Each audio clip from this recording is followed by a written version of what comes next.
Biglang tinawag ng katulong ni Ali siya at ipinagbigay alam na dumating si Moong mula sa Jashan Pavilion at isang binata upang bumisita. Binanggit ng katulong na ipinahiwatig ni Moong na dumating sila upang magtanong tungkol sa kasalukuyang kalagayan ni Kasang. Nang marinig ni Kasang ang pangalan ni Moong, bumulong siya na ang matandang lalaki ay naroon upang lokohin siya. Nagreklamo siya na tila masyado siyang nagpatawad nang umalis siya mula sa Jashan Pavilion kung hindi ay hindi magkakaroon ng lakas ng loob si Moong na bisitahin siya bilang biro, ngunit hinimok ni Ai na maghintay si Kasang at hindi siya dapat magmadali.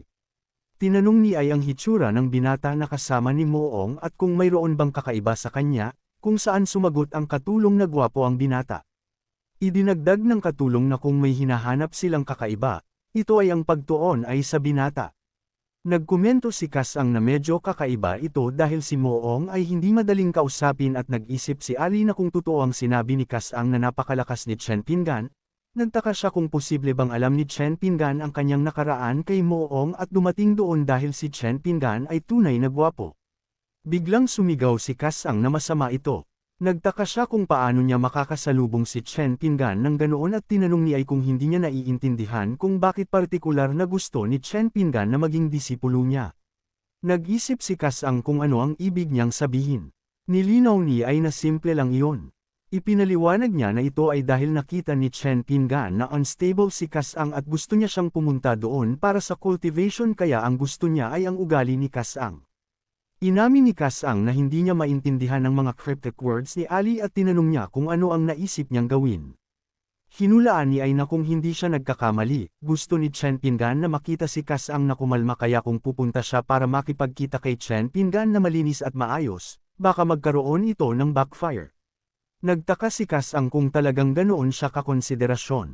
Iginiit ni Ai na hindi nagsisinungaling ang mga monghe.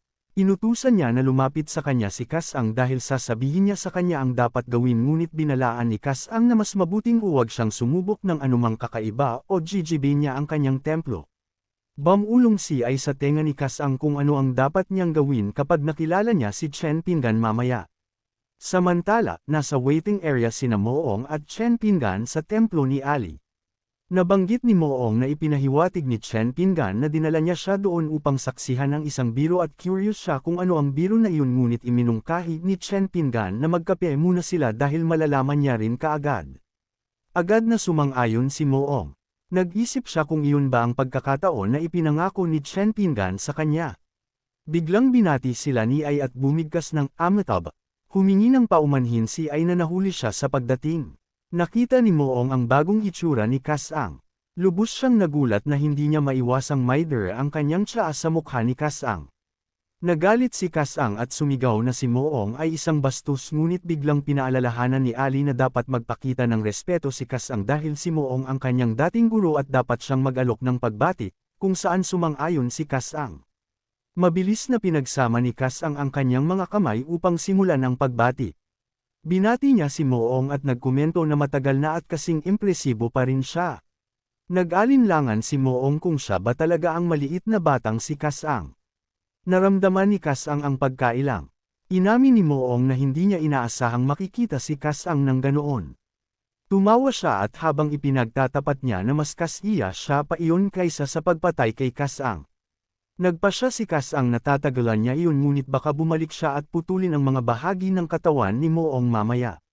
Pinasalamatan ni Moong si Chen Pingan sa arrangement at dahil malinaw na ang kanyang isip, malapit na siyang mag-breakthrough kaya natatakot siyang hindi siya makapagtagal, kung saan tiniyak ni Chen Pingan na hindi yun problema at dapat na siyang magpatuloy. Mabilis na umalis si Moong sa templo ni Ali. Napansin ni Chen Pingan na tila hindi naiwasan ni Kasang ang pagsubok at tinanong kung ano ang kanyang nararamdaman, bumantong hininga si Kasang upang pakalmayin ang kanyang sarili. Ipinahayag niya na salamat sa arrangement ni Chen Pingan, mas matatag na ang kanyang pakiramdam at malamang na makakapasa siya sa kanyang pagsubok sa ilang sandali. Nagulat si Chen Pingan nang marinig niya si Kasang na nagpasalamat sa kanya at nag-isip siya kung may iniisip na naman si Kasang ngunit hinikayat niya na tila may mahusay na pag-unawa si Kasang kaya dapat niyang ipagpatuloy iyon at pinasalamatan siya ni Kasang sa kanyang patnubay. Sinulyapan ni Chen Pingan ang system notification. Nakita niya na hindi pa rin kumpleto ang gawain at naisip na hindi pa tapos ang gawain kaya tila hindi pa tinalikuran ni Kasang ang kanyang mga maling gawain. Nagpa siya si Chen Pingan na tila kailangan nilang makahanap ng paraan upang mas mapagsikap ang monghe. Nabanggit niya na ang kasalukuyang estado ni Kasang ay salamat kay Ai at itinanggi ni Ai na hindi yun dahil gumawa lang siya ng maliit na aksyon. Tinanong ni Ai kung bakit niya gusto si Kasang bilang disipulo niya at hinimok si Chen Pingan na liwanagin siya. Ipinaliwanag ni Chen Pingan na ito ay dahil bihirang pagkakataon para kina Ali at Kasang. Nabanggit niya na kung tunay na yakapin ni Kasang ang landas ng kabutihan, balang araw ay pareho silang makakagawa ng malaking pag-unlad. Naisip ni Ai na naabot na niya ang rurok ng isang godly sage at nag-isip siya kung ano pa ang pag-unlad na maaaring mayroon. Nag-isip siya kung ito ba ay isang pagkakataon upang pumunta sa upper realm habang iginiit ni Chen Pingan na naniniwala siya sa kanyang mga kakayahan kaya hindi siya dapat bigan at sumang-ayon si Ali. Pinayuhan ni Chen Pingan si Ai na magsikap.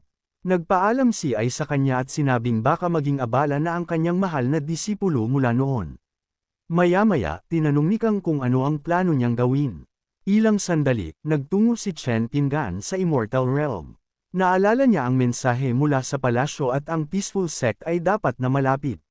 Binanggit ni Chen Pingan na dahil mayroon siyang bakanting oras sa araw na iyon, matapos magpatawa ng kaunti, ay pupuntahan niya upang tingnan ang kasalukuyang kalagayan ng peaceful sect.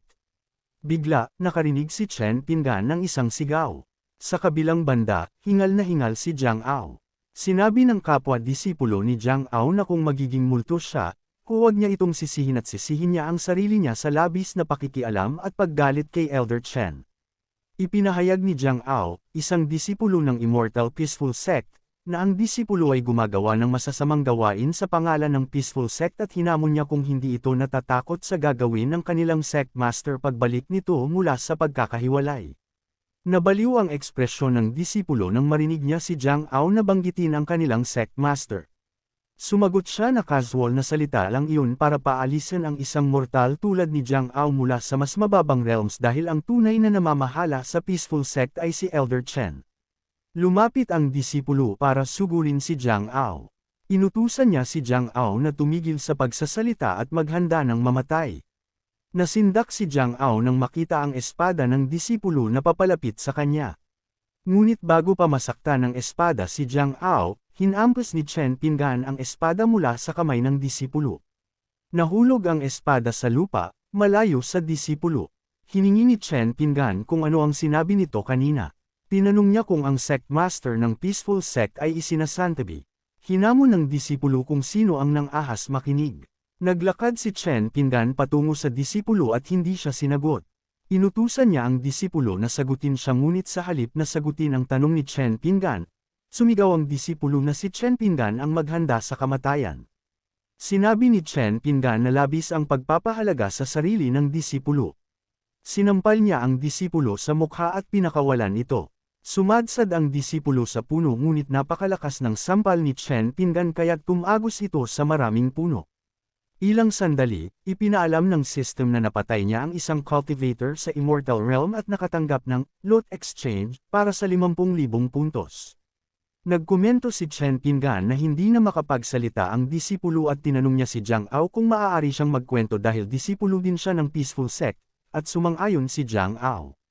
Kinuha ni Chen Pingan ang isang bote ng elixir mula sa kanyang storage ring. Ipinahayag niya na bilang gantimpala, ibibigay niya kay Jiang Ao ang bote ng hilang elixir. Pinag-isipan ni Jiang Ao kung ano iyon. Ipinagpalagay niya na ito ay isang top-grade reviving immortal elixir na kayang bumuhay ng patay. Agad na nagpasalamat si Jiang Ao kay Chen Pingan sa regalo. Tiniyak ni Chen Pingan na hindi na kailangan ng labis na paggalang.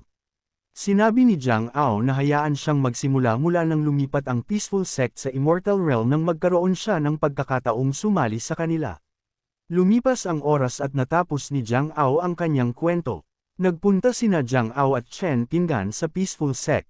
Sinabi ni Jiang Ao na ang sekta ay hindi lamang sinusuportahan ng mga Immortal Emperor ngunit kasalukuyan, malawak na kumalat ang impluensya ni Elder Chen at si Chen Pingan ay kakatok sa pinto. Tiniyak ni Chen Pingan kay Jiang Ao na huwag mag-alala. Umusad siya para pumasok sa peaceful sect. Samantala, tinawag ni Elder Chen ang kanyang mga disipulo. Inutusan niya silang makinig at mabilis na hulihin ang masamang tao na pumatay sa kanilang kapwa-disipulo. Inutusan niya silang umatake at sumang-ayon ang mga disipulo. Sinugod ng mga disipulo si Chen Pinggan. Nagtaka si Jiang Ao kung ano ang dapat nilang gawin. Tinanong niya kung ganoon ba palagi ang peaceful sect, nang huhuli ng tao nang walang ebidensya. Ipinahayag ni Elder Chen na siya ang pinakamalaking ebidensya at kung gusto niyang mahuli siya, mahuhuli siya at walang makakapigil sa kanya. Tinanong ni Chen Pinggan kung hindi ito natatakot na may sumusuporta sa kanya. Sumanghal si Elder Chen. Tumawa siya at sinabing ignorante talaga siya dahil kahit may malakas itong suporta, hindi yun mas malaki kaysa sa Immortal Emperor sa likod ng peaceful sect. Hindi pa siya nakakita ng ganoong kaangal. Tumawa ang mga disipulo at isa sa kanila ang humamon sa kanya sa pangahas na galitin si Elder Chen. Tinanong niya kung ano ang gagawin nila kung sakaling kilala niya ang kanilang sect master. Nagkatinginan ang mga disipulo, naguguluhan. Nagtawanan ang lahat at tinukso na hindi man lang makapagsinungaling ang Hangul dahil hindi kailanman umalis ang kanilang sect master sa Immortal Realm. Tinanong ni Elder Chen tungkol sa sect master. Tinukso niya na nag-iimbento lang si Chen Pinggan at kahit kilala niya talaga si Mirang Yunhai, wala itong magiging pagkakaiba. Hindi siya ang namamahala at ang peaceful sect ay pag-aari niya. Ngunit sinabi ni Mirang Zhu na napakahusay niya. Nagulat siya at nagtaka kung hindi ito tumagos sa Godly Sage Pick. Tinanong niya kung ano ang ginagawa nito doon at sinabing kung hindi niya pinutol ng maaga ang kanyang pagkakahiwalay, hindi niya malalaman ang tunay nitong mukha. Agad siyang lumuhod. Humingi siya ng tawad at hiniling na bigyan siya ng isa pang pagkakataon ngunit tinanong niya kung bakit siya humihingi ng tawad sa kanya gayong wala siyang karapatang magpatawad. Nilampasan niya si Elder Chin. Sinabi niya na iyon ay kanyang kakulangan na nagdulot ng kasalukuyang kalagayan ng sekta. Tinanong ni Elder Chen kung bakit siya humihingi ng tawad. Nagtaka si Chen Pinggan kung bakit niya ginagawa iyon. Hindi niya kailanman balak sisihin siya. Malaki na siya at nang tanungin niya kung bakit siya umiiyak ng labis, humingi siya ng tawad sa pagpapamalas nito. Ipinilit niya na hindi ito matatapos doon kaya dapat niyang ipatawag ang mga Palace Elder dahil kailangan ng peaceful sect ng mga bagong patakaran. Sumang-ayon siya. Nagpadala siya ng isang magic array patungo sa langit. Lumawak ito at nagliwanag sa kalangitan. Agad na dumating sina Nuronggang at Jiang Shaang. Binati nila si Chen Pinggan. Humingi sila ng tawad na hindi nila siya nasalubong mula sa malayo at nagmakaawa para sa kanyang kapatawaran. Sinabi niya na nakita niya ang mga disipulo mula sa sekta na nagpapatayan at ang mga elder ay pinipigilan sila ng sapilitan kaya labis siyang hindi nasisiyahan sa kasalukuyang kalagayan ng peaceful sect. Nasindak sila at ipinaliwanag ni Mira Inggong na matagal na silang nasa pagkakahiwalay. Ito ay kanyang kapabayaan at ang peaceful sect ay naging napakasama kaya hindi sila makakatakas sa kasalanan kaya hiniling niya na parusahan sila. Tinawag siya ni Nirango. Sumagot siya na matagal na silang magkakakilala kaya wala siyang magagawa upang parusahan sila. Hiniling niya na bumangon sila at umaasa na pareho nilang reformahin ang sekta at pigilan ang mga disipulo. Nagpasalamat sila. Binanggit ni Nurong na bagamat siya ay nasa pagkakahiwalay, madalas niyang naririnig ang tungkol sa mga unorthodox ways ni Elder Chen at hinamon niya kung makakapagtalo pa ba ito sa sandaling iyon. Nagyelo si Elder Chen. Sinubukan niyang magpaliwanag ngunit labis siyang natatakot na magsalita ng maayos. Sinabi ni Mira Inggong na tila wala nang idadagdag si Elder Chen kaya dapat nilang sundin ang mga patakaran ng sekta. Dapat niyang itapon ang kanyang cultivation at ikulong ang sarili sa repentance pick. Tumanggi at nakiusap si Elder Chen ngunit inutusan ni Mira Inggong na hilahin siya. Ipinilit ni Elder Chen na baka hindi siya nakagawa ng marami para sa sekta ngunit nagdusa din siya at nakiusap na iligtas siya. Ipinahayag ni Miranggang na mula sa araw na iyon, ang mga disipulo ng peaceful sect ay kailangan kumuha ng virtual lesson bawat buwan at ang mga hindi kukuha ng aralin ng 3 beses ay paalisin mula sa sekta. Sumang-ayon ang lahat. Tinanong ni Mira Inggong kung ang disposisyon na iyon ay kasiya siya para sa kanya at idinagdag niya na hindi na kailangan kumilos ng ganoon dahil pinagmumukos silang malayo. Iminungkahi niya na kung may oras ang dalawa kinabukasan, Maaari nilang isama si Mir ang Shu at ang iba pa upang bisitahin ang kanyang lugar at mag-iimbita siya ng ilang kaibigan upang makilala ang bawat isa. Like, comment, share, and subscribe naman dyan mga ito go. Maraming salamat po.